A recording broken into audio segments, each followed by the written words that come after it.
Welcome to the ITM Podcast.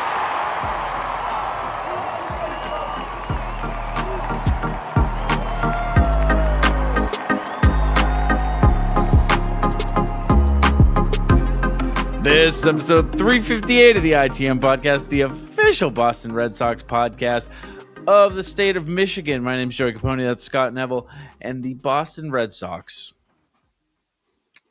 on May 6th have completed their first sweep of the 2026 Major League Baseball season. Scott, how you doing? Dude, I'm good. I'm kind of limping around right now. Jeez. As most 26-year-olds do, I got a cortisone shot in my knee from too much, gym activity. I got to get one on my shoulder as well. So I'm going to be 2 cortisone shots. That's not a good sign at 26 unless you're a professional athlete. I am not at all. So, yeah, dude, go ahead. I'm a big enough man to admit that I'm not sure if I know what cortisone does. It helps with like inflammation and basically like I know like if you don't have like cartilage in your knee, it can help kind of alleviate the like friction. For me, they're doing it to alleviate inflammation in my bursa sac or something. I don't know, in my shoulder, and then sac? I got a flap behind my knee that's acting up. Those are the 2 problems I'm dealing with, but after that, I'm going to be back to lifting a ton. Yeah, a sack and a flap. Well, the thing is, I got a suboptimal flap and a sack. Everyone's got a like you got good flaps and sacks right now because you didn't go you didn't decide that for 6 days a week I'm going to bench squat deadlift twice a week for however long. Yeah. So I flapped myself. You're saying that didn't turn out well? No, because for some people they make it into like the NFL, and for me, I just can bench more than most writers. But you can like post a sick IG reel. Oh, this sick! Yeah, well, before the injury. Yeah, you had or not even an injury, before the chronic buildup of pain. Yeah, 3 years ago though, 2 years ago maybe even, I could have put something together. I still got old videos where I could really do some damage. You know who else did some damage to their own body? Roman Anthony. That's probably where we should start. I know it's a sweep show, and this is a good episode. Yeah. I'm not gonna be like a bummer, but I think it is the biggest news of the week. I mean, where else do you go other than Roman Anthony not playing because of an injury, seeking help from a specialist? Here's my number one thing. This is where I want to start. I don't know if anyone knows what part of his body was hurt, because you could ask him moment to moment. You'll hear hand, you'll hear wrist, you'll hear upper wrist, you'll hear lower hand. Somewhere in this area. He's getting a hand specialist. So yeah. Somewhere in there. Well, is there a wrist specialist, or would a hand specialist be like, technically I'm a hand and wrist specialist? Maybe a really versatile hand specialist. I don't know how far down they can go. I'd assume that's one job. I went to a place recently where I got the knee shot. It was an urgent care / orthopedic. So that sounds way more. That also, I've had some soreness that I don't feel like I'm supposed to have. So that might tell you about the practice more than anything. What is the practice that's like ear, nose, and throat? Like, why are those all lumped together? I don't know. Well, it's sinus. You don't know what that fucking means. Don't say no, that. It's sinus. No, I do. It's like sinus. It's sinuses. No, like if you get like, for example, if you get like a sore throat, it could be like phlegm built up. Like when you're congested, those are the areas. Yeah. Yeah. Well. That's part of it. That's you get an ear infection. That's a sinus infection. That's your. Tell me what thing. Your sinuses are right now. Water gun to your fucking head. No, give me a definition. Water gun directly between your eyes, dude. What the fuck is a sinus? It's like the tubes. Shut up. All right, Roman Anthony hurt his hand. Here's the thing. Let's get sports radio with it. Can I give you a sports radio take? Yeah. At a certain point, you do have to ask if there's long-term injury concerns. I mean, how many 21-year-olds hurt their back swinging and then hurt their hands swinging? I think it's a fair question to ask. Is this something to look out for in the future, Scott? Sinuses, hollow cavity, space, or channel within the body. I said tubes. Feel like I got that one right. Your veins are tubes. Your veins, sinuses. Sure, but I said, I did this, which I go to YouTube. Do you think there's a legitimate injury concerns? Do you think it's fair to at least bring up the conversation that it might be an issue? Yeah. You think so? Yeah. You don't think that's too fast and a radio take? I think in the NFL, there are people that often have, usually wide receivers. There'll be players that are really twitchy and they'll have soft tissue issues all the time, where they're having the same types of injuries all the time. And it feels like with Roman, he's always having these strains, these short-term strains. But if you have 3 injuries a year that keep you out 7 games, that's a problem. There's no connection to, a doctor would tell you there's no correlation between all of these injuries, but a doctor would have said the same thing about Rob Gronkowski. And it's sure, but there's not many times where he can go 8 games without getting hurt. Now with Roman, at least you don't have the thing of Gronk is like a bowling ball and it's the way he plays and it's football. But I don't know. I just think he is definitely. I mean, you can't say he's not at least a little injury prone. You don't have. That doesn't mean that there's a correlation to the next injury, that this is somehow going to increase his odds of another injury. But yeah, he's certainly, the back is what scares me the most, because I know by year after year. I mean, I think of all the options, the hamate bone is the least scary one, because to me that's okay, that's happened to a bunch of guys this year. It seems like that's becoming more and more common. That's a break that's going to happen at some point in not a majority, but a heavy percentage of guys' careers. And then you start to get into the wrist and tendons and ligaments and really doing some damage in there and some strains that could just be weird.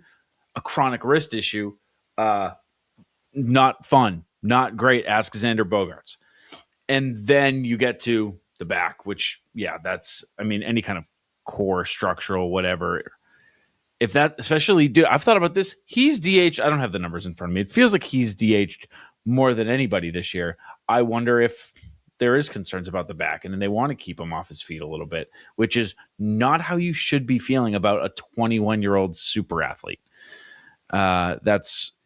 If that's the case, that raises some alarm bells as well.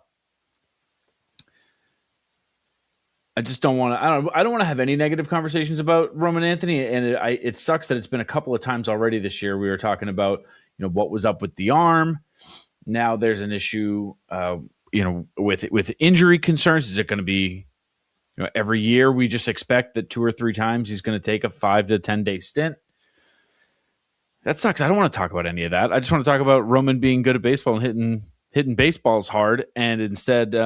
This is kind of all we're left to talk about. It's not really our fault. It's just, if you want to talk about Roman Anthony, these are the Roman Anthony topics. These are the things to talk about Roman Anthony about. It's injuries and suboptimal performance right now. So it sucks. It sucks. I wish that wasn't the case. I would love to talk about the good Roman Anthony stuff.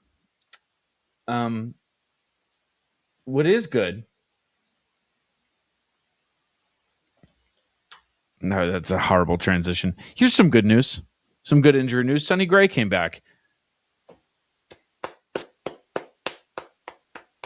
No?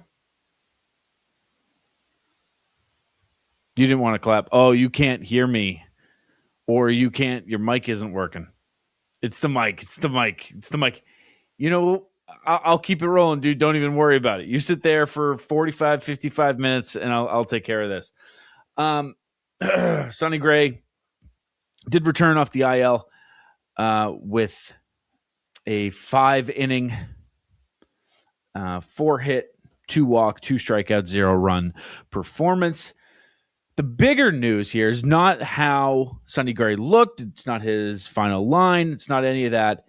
The takeaway for me, the bigger point of emphasis here is the Red Sox said somebody was going to be back at a certain time. They gave an injury timeline, which I never believe. More than any other organization in sports, the Boston Red Sox are the number one do not trust this injury timeline team. And they nailed it. And like that, I genuinely think that's a big deal, not only for Sonny, but for things to come for the team because, Ranger had the hamstring tightness a few days ago, sidelined him. Crochet is obviously dealing with what he's dealing with.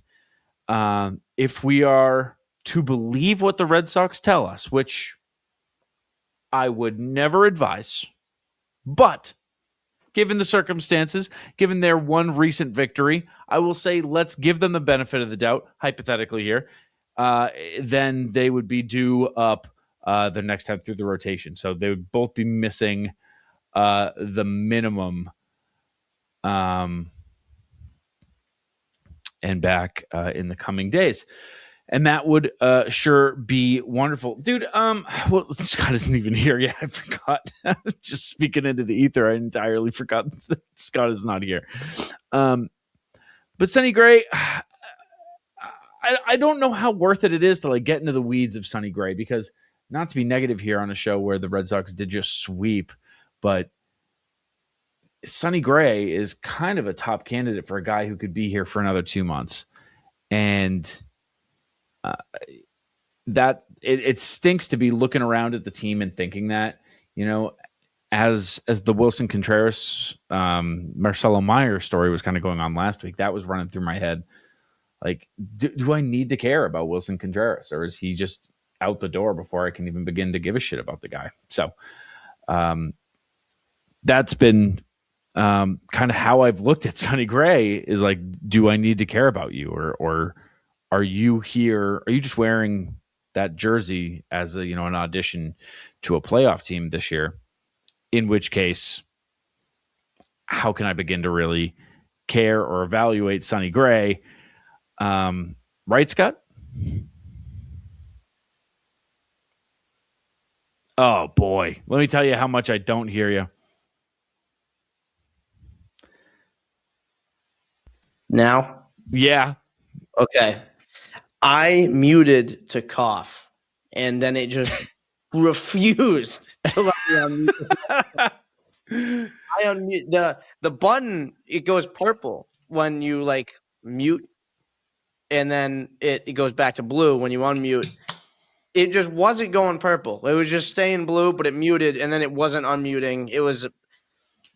So anyway, the stat I had for you. Yep. Is this a Roman stat? No, we're well on that. We're talking about okay. Sweep, Red Sox, Boston. Yeah. Last, I don't know if you're in the middle of something, but let's just do this instead. No, I'm not talking about anything. Okay, good. Last week we talked a lot about the record comps, and we talked about the 32 Sox, the 65 Sox, and how bad things are. Yes. When we last did the show, we were on pace for 62 and 100. Yep. Now, we're on pace for 70 and 92. That's all it takes. That's why people forget how long a baseball season is. All you got to do is sweep the Tigers in May, and then boom, look, your season's turned around. And then guess what? You're playing the Rays for the first time ever somehow on May 6th or 7th. What do you mean? It's the first time this year that you're playing the Rays. Oh, you're saying it feels like it's late because it is. Because it is, yeah. Yeah. I mean, I feel like by now we've played 10 games against the Rays. Usually, I feel like you play them twice within the first 9 games. That's how I always feel. Yeah. It's like I feel like the Blue Jays and the Rays, you play 15 times in April. Dude, I feel like they play the Rays 41 times a season. That's because they're drags of games. They're terrible. They're not entertainment. Terrible. And I don't know what it feels like if I didn't know anything about how baseball worked, and I just casually watched 162 games a couple of years in a row, I'd be like, it's interesting how they make them play the Rays more than any other team. What the fuck? Anyway, well, that's good, dude. Who are they on pace with then? If not the 1932 Sox or the 1965 Sox, who are they in the running with now? There wasn't a great winning percentage comp. There wasn't a 432 win percentage. There was a 73 and 89 team in 1992. That's probably your best bet. Let's see what these boys were doing. What were these boys up to? What are these boys up to? Lou Gorman, the GM. Butch Hobson. Yeah, they had Raj. He had an 8.7 WAR that year. Frank Viola, 6.2 WAR. Yeah. They had Wade Boggs. Dude, Greg Harris has a fucking awesome picture on BREF. If you guys are looking for just a picture of a baseball player of years gone by. Almost all of these players are not in Red Sox pictures, which like all of their pictures are like Rangers, Twins, Blue Jays, Expos. They got Ellis Burks in a Rockies uni. Dude, John Valentin, Wade Boggs, they Mo didn't Vaughn. Hit at all. Look at their position player WAR. Oh my goodness. Yeah, 0.3, negative 0.2, 0.6, negative 0.4, 2.2 for Boggs, negative 2, 0.8, 1.4, 0. That's not great. If you just going by OPS plus, their two best bats are Eric Wedge and Tom Bernansky. That's tough. They had a hell of a 1-2 though with Raji, and Frank. Yeah, I mean that's crazy. Frank, Greg, dude. They picked up 14.9 WAR between the two players. That's pretty absurd. They had Greg Harris was a middle reliever. Not a middle reliever, but he wasn't a closer. And he had a 3.1 WAR, 2.51 ERA, 107 2/3 innings. Dude, bench coach, Don Zimmer. That's crazy. Look at how many coaches they had. We're at a point now with 1, 2, 3, 4, 5, 6, 7 coaches instead of 2. Yeah, but that's Zimmer's how much we've jumped up. So it's 6. Okay. Well, I didn't catch that. He's the bench coach and the third base coach. So we're still figuring out how baseball works here a little bit. I think you're totally frozen. I got to fix your thing real quick. You can't see me? Now I can. That's so weird. Are you doing something when I bring it up? I will say Baseball Reference. I've been on Baseball Reference both times. You've said that. Well, just know if you go to BREF, you're pausing your face on the screen for. I don't think people will mind. I think people will be all right with that. They finished 7th that year in the AL East, by the way. I'm sorry? Yeah. Oh, yeah. How'd they do that? I couldn't tell you. Isn't baseball awesome, dude? Yeah. Yeah. Historical baseball. Oh, man. Tough season. Tough season for the boys way back when here. Yeah, so that was a tough one. The 1992 AL East, you had the Blue Jays in first. Then the AL East Milwaukee Brewers won 92 games that year. Right. The Orioles, the Cleveland Indians went 76 and 86. So did the Yankees, by the way. That's brutal. And then you had the AL East Detroit Tigers go 75 and 87. And then the Red Sox went 73 and 89. So that's so weird that's 92. Like I think a lot about how different my dad's perspective on sports is than mine. Just like what was going through his head, watching 04 versus mine. And That's so weird. Like to think of any teams but the teams in the AL East being in the AL East. They're like, I have this like rivalry with these 4 teams, but to my dad, he's probably like, whoa, Jesus Christ. Sorry, dude. I thought somebody broke into my home really quick. That's my bad. Goose. I fucking hope it was. If I die on camera right now, that'd be pretty sick for the pod. Clip but it. Then who would That's what I was going to it? say. Yeah. The thumbnail's going to stink this week, just so you know. I wouldn't even know how to like grab that.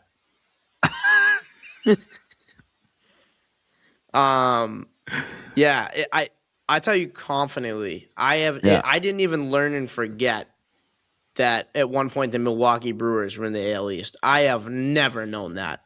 There's no way I've ever known that. It's Cleveland and Detroit? That's crazy. That's stupid. Literally, that's actually dumb. It's actually doesn't make any sense for the Milwaukee Brewers to be in the AL East. Well, I would imagine there's just. I mean, I just don't know the history of this. I'll be honest. I'll just be straight up. I don't know the history. It does sound like the Central wasn't a division. If I had to guess, we were doing an East and West thing. If I had to guess, I'd say it's an East and West thing. Probably 7 and 7, 7 and 8. Mm-hmm. And then we decided. I think we there's a pretty good solution here.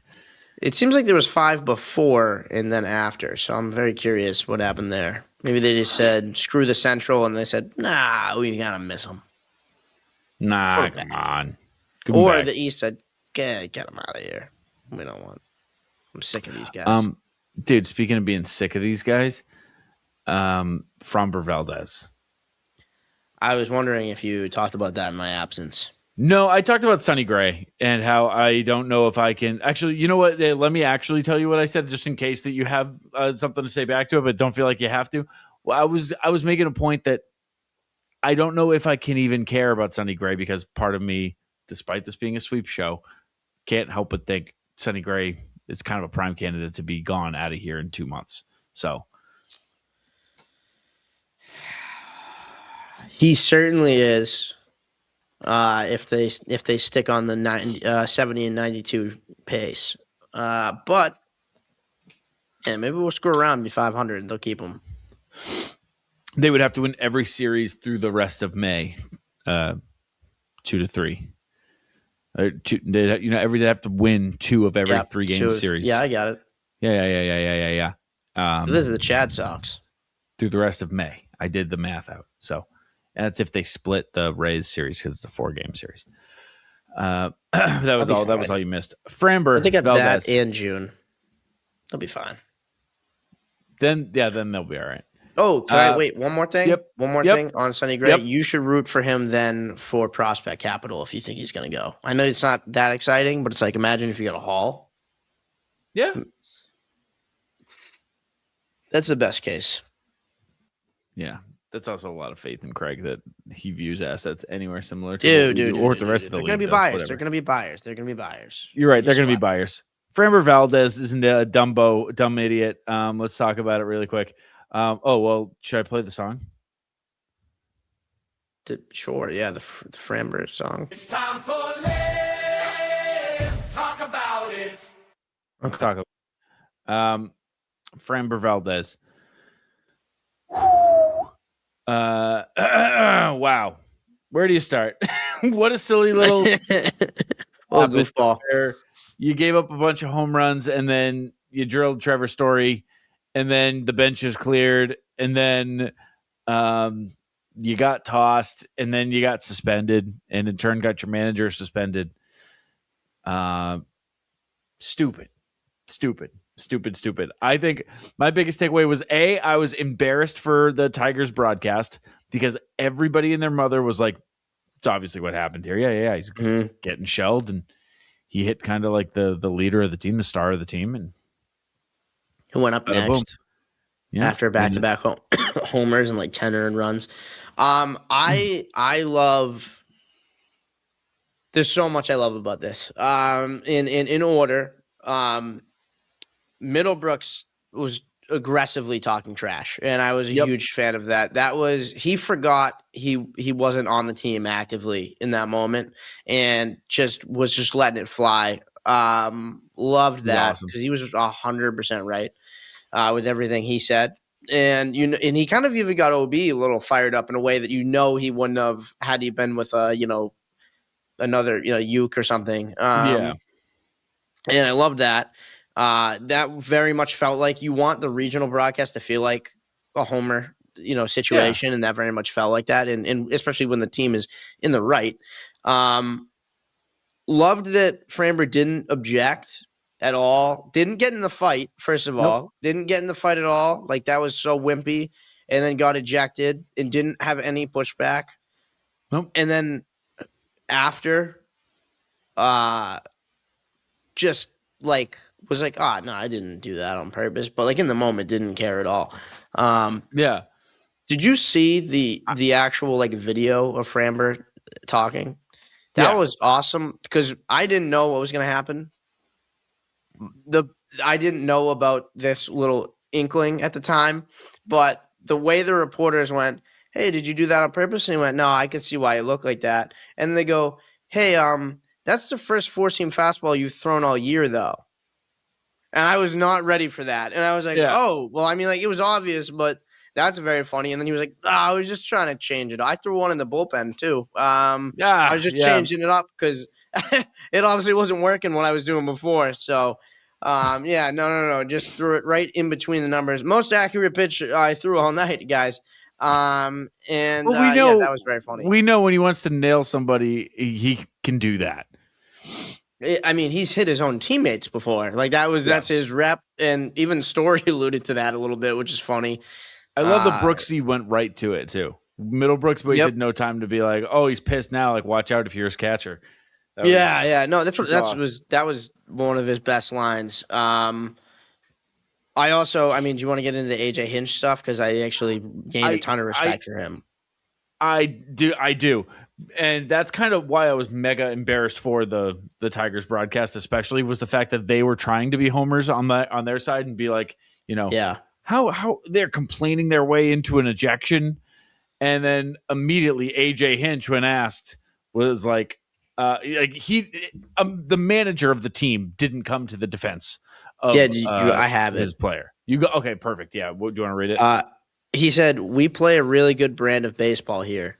That didn't feel like it. I'm not judging intent, but I know when you go out on the field in those confrontations, you usually feel like you are in the right. It didn't feel good being out there." So basically what he's saying is when there was a charging the field moment, he was like, we're the bad guys. Okay. He was just like, all right, we're going out here, but like, I am on their side on this one. I get to just calm it down. I have never heard a manager say anything like that. Any coach in any sport say like, "Oh man, I went out there to defend my guy, but I didn't even really mean it. I think he fucked up, dude." Like, he didn't even. He went right up to Story and was just kind of like, probably just like our fault and trying to break it up. You are right. Also, I think the reason why that didn't get bigger was because Framber ran away, and two, the other, there was no one on the Tigers to be like, I have his back. I think it was more like, hey guy, don't talk, don't hit my players, but hey, this is, everybody calm down. There's nothing to fight about because holy hell, that was obvious. I mean, I think they all should have just turned towards Framber. Can you imagine? Surrounded by 45 guys. I mean, he's a dick, has been a dick. And what's I guess funny is that he spent all winter trying to do like a PR polishing tour and prove that he wasn't this guy. And it's like in May 6th or May 5th, 4th, whatever it was. 5th, yeah. The Cinco de Mayo. You got the Cinco de Mayo, yeah. On Cinco, bro. Dude, on Cinco. Nailed Story on Cinco. it's like that's how far you made it. What, 5 starts in the year, and you're doing that? I don't know. It's outdated and it's stupid. But I mean, I'm all for a good bean and charge the mound situation. It's just that's a stupid place. That's like when there's some shit going on. Did you see the theory that this might have been because he was tipping and like they were relaying pitches to the plate? Yeah, I did. I will say it did feel like that the same way we talked about the Twins when they blew up Crochet. That definitely could be the case, but I definitely think that he got hit in that moment because he gave up back-to-back home runs. There were bat flips involved. That got him to 10 earned runs, and he is a baby. Yep. Yeah. But that could be part of it, surely. I mean, I wouldn't be surprised. I hope we are stealing the most signs. Yeah. I just don't get that would get him like pissed off enough to throw at Story, who like wasn't even the guy who was, I think it was a Willier that was in question about relaying signs to the batter while on base. It's like, so to hit Story, it just doesn't make any, it doesn't make any sense. Yeah, I mean, it was clearly after 2 home runs. It was going to be the next guy that came up no matter what. It was probably a cocktail of everything too. You know what I mean? Like, yeah, you're just pissed. Getting your shit rocked. Yeah. Yeah. You take it out on the first guy who comes up, and it's Trevor. Well, I guess the third guy, but yeah, right. Yeah. Joey, come on. Dude, also, AJ Hinch getting suspended a game. Pretty funny. I feel like the only way that doesn't happen is if you come out and say like, "I'm not even on that guy's side," and he still got suspended. And now a wise ass would say, hasn't he been suspended enough by Major League Baseball? Not me, but that's what someone would say. Whoa. That's what someone would say. Well, actually, wait, can we make those jokes now? Because Cora's gone? I mean, it's easier to. I'll tell you that. You're going to get less pushback from opposing fans. Yeah. Also, what did you think of? I couldn't believe this. Like Carabas was one of them. There were people that were adamant that Bayo should have hit the next batter. What are your thoughts on that? No. So for me, I think you already won in that case, so you don't need to do that. And he was saying it was going to like electrify the team. I think that was already accomplished. 2, the much more important thing, by getting Bayo ejected immediately, you murder your bullpen and you give away his perfect opportunity to get like 5 or 6 innings to get back on the horse. Like that was exactly what Bayo needed, and hitting someone would have completely derailed that. It would have been stupid. And also, like, Bayo is not the guy to put the team on his back and do all that too. It's like that's just not. Yeah. Like imagine I don't think the team is ready to rally around Brian Bayo. Let's put it that way. Maybe they are, but you don't want him to get in that interaction either. No. I mean, how fast could Contreras get there to save him? But that's not the biggest dude on our team. You know, it's not exactly Chapman on the hill throwing 100 at somebody. Like and having the muscles to back it up in a fight if needed. Yeah. I guess I didn't really jump there. I didn't jump to could he defend himself? That's immediately what I think of is like, is that guy going to be the guy to like, because it's not just about throwing the pitch. You got to stand on that mound and you know, Joe Kelly that thing. Framber just shows you that you don't have to be that guy to stand on the mound, and you can just stand behind everybody. Well, that's because he got lucky that Story didn't charge. Like, I mean, Brian, what you could do is you being your guy, and right on release you turn and bolt. You got a 60. You go to second base, and then you get Contreras straight to center field. Yeah. But then the bullpen's coming, and that might be the only time they'll ever be useful. Also, I love TC's opinion on this. The bullpens shouldn't go to the field; they should go at each other and have their own separate fight. Yes, leave them out there to fight. But I would miss the jog though. The jog is sick. The jog is too long because now it's like bench is clear, and then they go, oh, and here's the bullpen coming, who will definitely get there right when it's already over because let them get out a little bit. It's like a field trip. It's like a surprise field trip. It is like a field trip for those guys. They're stuck in those little cages, and they can stretch their legs. Imagine being a reliever who worked yesterday, and you're not getting the call, and you're sitting out there with the other weirdos. Sweatshirt on. The relievers are. Yeah, sweatshirt, just sitting out there, so far away from the action. All the boys are over there. And then, wait, is there a fight? Oh, shit. Yeah. Yeah. Open the gate. Tell me that doesn't pull a hamstring. You're going to pull a ham. You're going to choke on your seeds. Hey, now.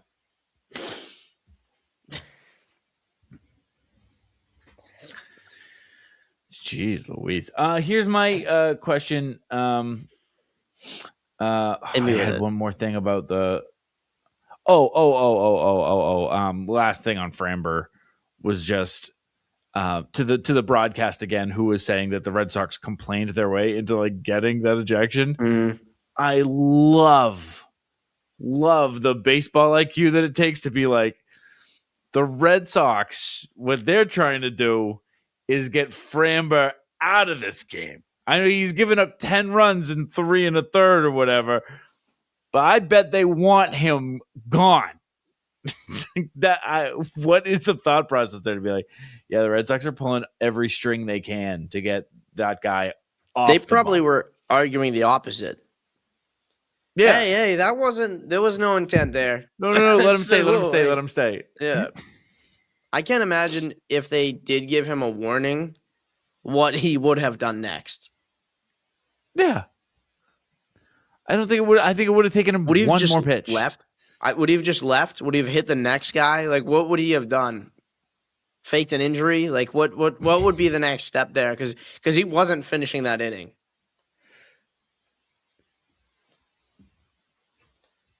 I think he legitimately. I think he would actually, and without any joke, I think he would nail another guy in the next inning. I think it'd be the next batter.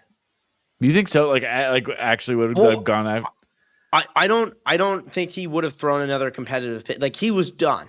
So if he had somehow gotten a warning, I think he would have honestly probably just thrown one 85 right down the middle or hit somebody. I don't think he would have. I don't think his next thing would have been let me hit a spot. I think he's done. Man, these guys did not have my back. AJ Hinch looked like he didn't believe in me. Right now. I'm grooving him. I'm just I think the three options would have been hitting another guy. I think that's the least likely. Throwing it right down the middle and just hoping it's a ground ball or something. Or genuinely just throwing one more pitch and be my hamstring.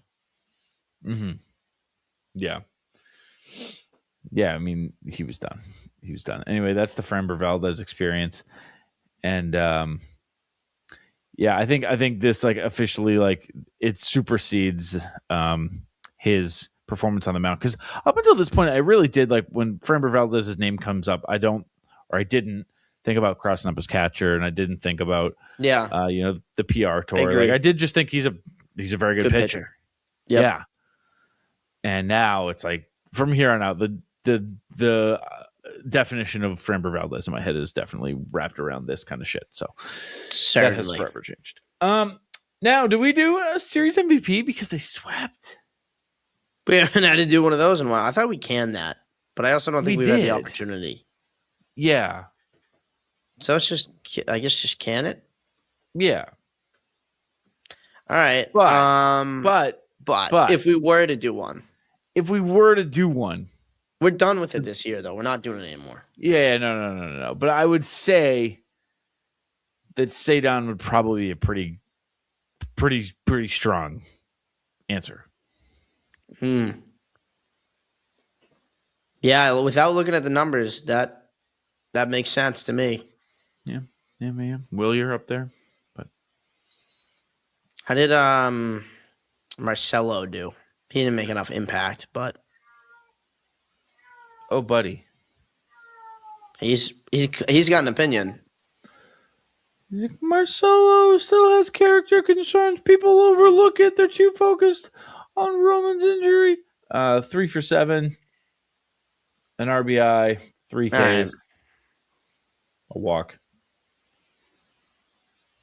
Is this your hero? Is this your MVP? Nah, it's Rafael. Willier, though, actually, if you want to include defense, I mean, Willier and Rafael had some defense, but Willier, I think I might give it. I'm going to go Willier because he had a hell of a lot of play. I mean, he saved a not grand slam, but a bases loaded extra base hit. He killed an inning for that would have ended game 3, and he hit the whole series, and he made a few really, really good. He even made a sick catch in like the 8th or 9th of this game, game 3. So I'm going to give it to Willier. Yeah. Good pick, kid. All right. You want to look ahead? Yeah, let's do. Let's go through like the opposing lineup and our lineup, like offensive lineup. I don't have that ready. All right. Well then, okay, fine. Let's start with the pitchers. You want preview those, like the pitching preview? Yeah, I will preview the pitching matchups. There's actually only one real pitching matchup, and that's game 1. It's Griffin Jax versus Jake Bennett, which is cool. Battle of the, I was gonna say youngish guys. I'm pretty sure Griffin Jax is like 30. He's a starter right now. Yeah. Are they doing an opener situation? Yeah, because he's only started a couple of games. So I would imagine that they are like an opener situation. Not what they were hoping for when they traded for him. No. But here he goes up against Jake Bennett. Jake Bennett, who has a 1.8 ERA right now, heading into his second start. 3 Ks to his young career. That is the Thursday 7 p.m. game. Friday is TBD versus Connolly early. And then Saturday and Sunday are both full TBD games. Love it. This is a game with 7-10, 7-10, 4-10, 135. And that is going to be your pitching preview, I guess. Well, it's going to be a long series. These Rays series they just feel like they don't end, as you pointed to. Yeah. It's a long one. It's a 4-gamer. So yeah, get comfy. Get very, very comfy. Man, Griffin Jax is a guy that just he's another one of those guys. It's like Dylan Cease, where he's got a career 4.08 ERA, but people just look at the Savant pages and go, eventually he'll have a 2 ERA. Eventually, sure.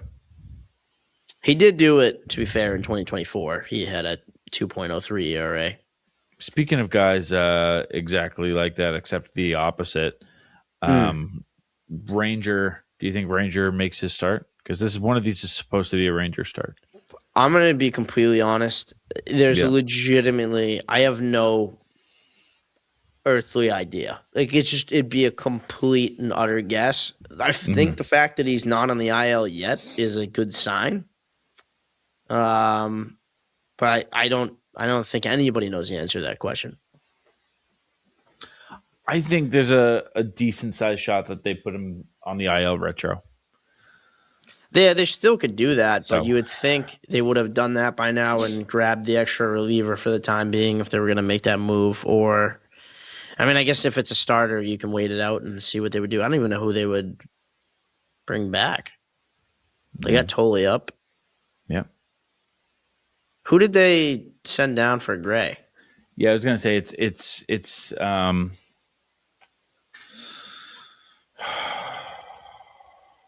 I would assume the Gumbo guy. Yeah. Gumbo. Yeah. That's so disrespectful for no reason. He did good. Yeah. First inning in the big leagues, 29 years old. Pretty cool. Yeah, I guess.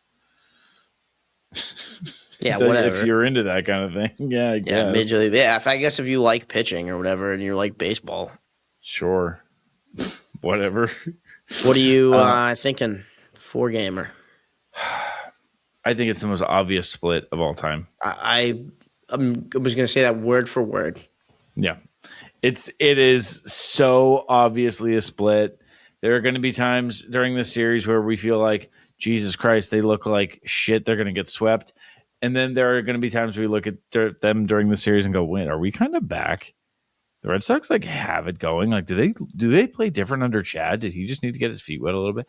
We're going to have both of those moments. I think we're going to learn something important about an injury. And I think we're going to spend most of the next show talking about that injury, be it Roman or Crochet, because we're in a situation where, and Ranger. We're in a situation where Roman Anthony, Garrett Crochet, and Ranger Suarez are all teetering on the brink of a decent injury stint. So that is fun. My guess is that's going to be like the big story coming out of here. So that's a great guess. That's just like statistically probable. Yeah, thank you, man. Yeah, I'm playing the numbers game here. God damn, dude. Last show we talked a little bit about the Contreras comments and like Marcelo's response. It was like right near the end of the show. I wanted to bring it back up, just because like the broadcast made a really like fervent effort to really dismiss that. Like so much so that it felt like it was written into the program. Like, hey, we are dismissing this story. And I think that's real because of clearly there was enough people that had that where it was like, hey, like this turns out to be not true, like directly told on me. I think specifically Meyer was like in some way like you twisted my words or what was said or the quote I heard, I wasn't going like he made a real effort to be like, I didn't mean that to like, that wasn't a dig at Wilson. Do you think it's more that like the story was wrong? Yeah, I think because if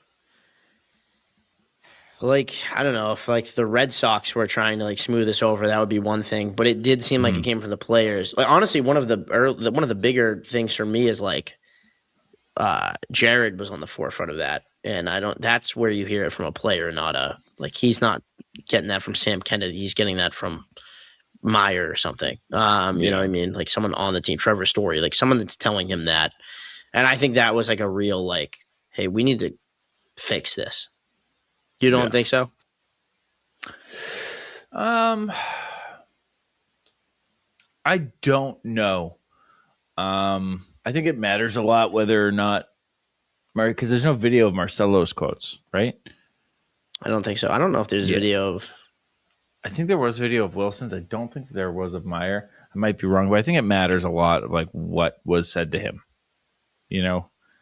How it was queued up, were those taken out of context? Like that's what matters to me. But also a divide in the clubhouse between the young guys and the old guys on a team with a lot of young guys and a few old guys. Yeah. Could have been a huge problem. The other thing, you know what it is? I guess here's what I'll say. I don't think that Meyer was what he said was completely accurate. I don't think he would take back what he said. I just think he wanted to be clear that it's not like a clap back at Contreras. So that it was more of just like, hey, we all need to just hit with scoring position. It doesn't matter from 24-34. Like, if we don't get a guy over from second, who cares? And that's the right, approach. And other people would say, even though he's been clutch lately, Jarren Duran's season stats aren't exactly stellar. Trevor Story not off to the hottest start of all time. Like it's a pretty even. Everybody, there's a whole lot of suck to go around. Yeah. Yeah. I mean, it would be. I don't even think that. I don't know. I don't even think Wilson truly said that. It's like. I don't know. It's a weird game. I catch myself going to have a take on it and then pulling away from it and being like, nah, that's not right either. I think with both quotes, I think the reason why it was so disputed is because I think Contreras was not necessarily, his was definitely the more aggressive, But I don't think he's like him saying like there's a bunch of young guys. It's going to take them longer to get out of slumps. I don't think that's the same as him being like, yeah, like we're losing because Roman and Meyer won't pick it up or whatever, anything like that. It's like, that's just like a really fact of the team. Retort to that, which is like, hey man, the veterans, like, the veterans ain't doing shit. You know? Yeah, you got Will you're hitting, who's kind of like right in the middle of those two groups, and then Contreras hitting, and that was it. Entering the week. Yeah, it's like Story and Jaron are like the Red Sox veterans. They're like the core of the Red Sox, really. Yep. And when that quote was there, like Jaron wasn't doing anything. Story's still not. Jaron finally, like I will say one thing about Duran is he's in the clutch. Like his runners and his scoring position numbers are really good. He's had a few huge home runs. He's getting it done when it matters. Yeah, even in starting to seemingly, hopefully, produce. Yeah. But yeah, I just wanted to bring that up. It's because we talked about it, and then some more information. It became a big storyline. Yeah. Yeah. So we were reacting like in real time. I just found that while we were recording. So I was more focused on the Cora, the stab at Cora, seemingly. Like I thought that was going to be the one that took off, not. And then the Meyer thing. I guess it was a big deal, but it was, I think, happening as we were recording. I think infighting, I think it was kind of like, like it's another layer that you can add. Like the manager thing happened. Now the players are fighting with each other. Like that's just a very simple story. You only have to read the headlines to understand. It makes sense that one was bigger. I think it literally happened while we were recording, and I came into the episode with the Cora quote. So we kind of focused on that one, but not a big deal now. Yeah. So you're going with a split here in Tampa? All right. Yeah. In Tampa, but in Boston, but they never play in Tampa. St. Petersburg. Unless you're playing hockey. The Lightning play right in Tampa, right in the middle of it. Amalie Arena. I've been there. They should get a basketball team over there in Tampa. What would you call them? It's got to be like watery, I feel like. You know what I would do, man? I'll tell you this much, is I would not put Bay in the name. Really? Yeah, because like I think it's at a point where people think that the town is called Tampa Bay. That is something I have quite literally never thought of until right this second. And it's actually so strange that they have Bay in their name. They all do. They both Tampa do. Bay Lightning, Tampa Bay Buccaneers. Yeah. That is Tampa Bay so Rays. Strange, especially because if you're going to further geographic down, you would and one of the teams isn't even in Tampa Bay or Tampa. Yeah, they got to be doing it. Mm-hmm. It'd be like if they were called weird. It'd be like if they were called like the Boston Harbor Red Sox. Yeah, and they played in Dedham. You'd be like, that's not in Boston Harbor or in Boston. What are we doing? It is such a weird and unprecedented addition. Yeah. It is nowhere else. I can't, like, Golden State Warriors might be the closest thing that you can. But it's not the same thing. Tampa Bay is just not what that place is called. So I would call the basketball team like the Tampa Bays. That would be funny, right? Or something else. Let's see what Tampa's boats. They do a lot of boats there. A lot of cruise ships. Cargo. You're frozen again because you have a tab open. If I move it over here, am I good? Yeah, you look great. Oh, got it. The Tampa Brown Pelican. It's the official city bird as of 2020. But aren't the New Orleans already the Pelicans? Yeah. But this is basketball. Oh, yeah. Wait, what are we doing? We're doing basketball, aren't we? Yeah. We're doing basketball. Also, the Tampa Bay Brown Pelicans. No, just the Tampa Brown Pelicans. We're not doing Bay. The Tampa Brown Pelicans. I like. There we go. I like having the Pelicans and the Brown Pelicans. And the Brown Pelicans. Tonight's matchup between the Pelicans and the Brown Pelicans. The newly formed expansion team, the Brown Pelicans. Dude, that's really good.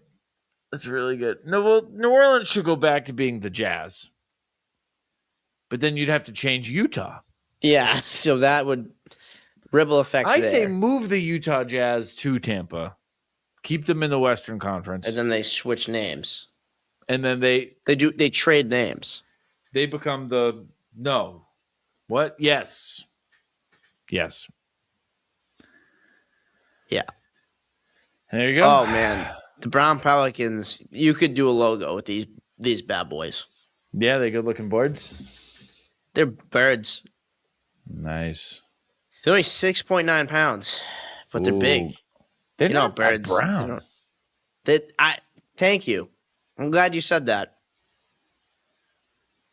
It's like I've seen browner pelicans. It's just Today. wild. You would look at this beautiful creature and be like, brown. That's the brown one. It's got so many different colors. It's got yellow on its head. It's an orange beak, a black underbill, a white neck, and it's just, I don't know. Call it the shitbird. Yeah, it's actually a very colorful bird. It's got a red. Its beak is red, almost like greenish, and yellow, and then it's white, black. Yeah, there's almost no brown on the brown birds. Almost no brown. Contrary to common lore, brown pelicans do not store fish in their beaks. Ugh. I know. I didn't know that. Yeah, of course you didn't, because you assumed that they did, because that's common lore. Wow. Tampa Bay. Ooh, they could name their playbook after things the Brown Pelicans do. For example, their signature hunting strategy is the high dive. That could be like a play. Yeah, the high dive. Which, as you know, is when a hungry brown pelican spots a school of fish, it folds back its wings and plummets headfirst into the water from as high as 60 feet in the air. And they dive at nearly 90 degrees, reduce water refraction, and it can make it harder. Blah, blah, blah. Reduce water refraction. Yeah. They, as you know, just before they're hitting the water, they rotate their bodies slightly to the left, a move that's unique to pelicans. You know that. Yeah. That's just their thing. And just to be clear, the birds aren't showing off. They're protecting their esophagus and trachea, which is obviously, as you know, on the right side of their necks for some reason. And their air sacs beneath the skin of the pelican's breast also helps cushion its dive. But we all know this.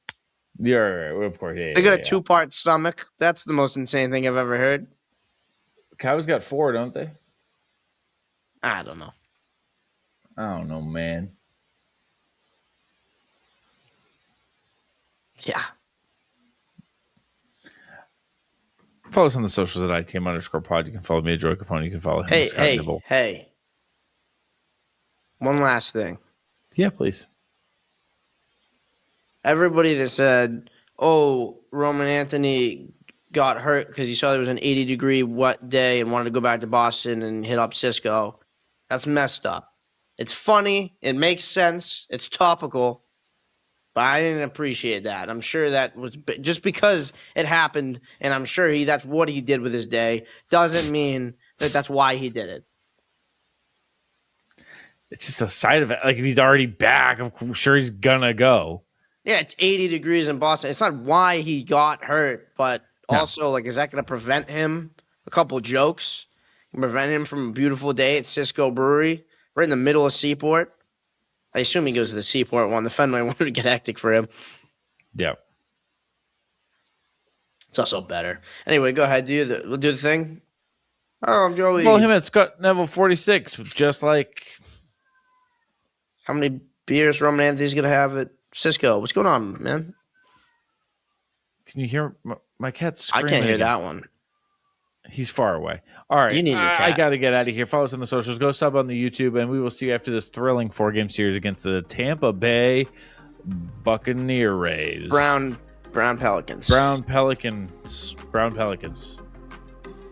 For Scott Neville and Joe Copponi. Go Sox.